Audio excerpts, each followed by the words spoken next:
hordoftoota keenya kabajamoo akkam jirtu fayyaa keessanii nageenyi keessan badhaadha.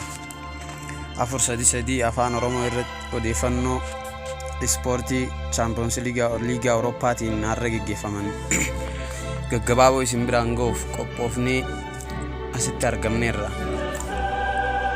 Akkam jirtu. Odeeffannoo ispoortii isinii dhiyeessuun kan isinii waliin turu ani Idris Musaati.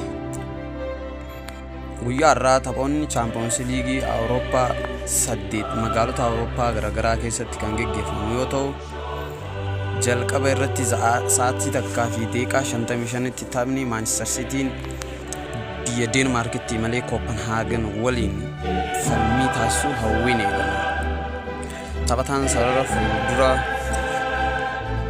sarara fuuldura Manchester City Erling Haaland har'aas goolii hagam takka akka galchu hawwiin kan eegamu yoo ta'u, Juventus Israa'elitti malee Maccabi Haifa waliin kan taphatu yoo ta'u, Borussia Dortmund dirree isaatitti Sevilla simata.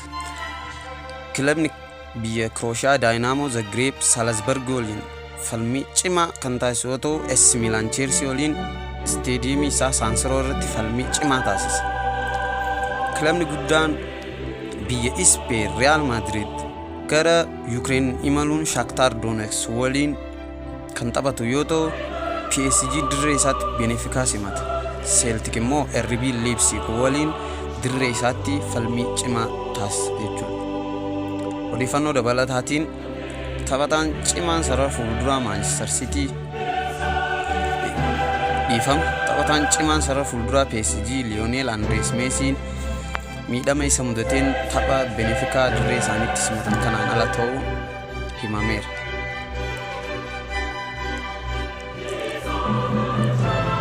Hordoftoota keenya kabajamoo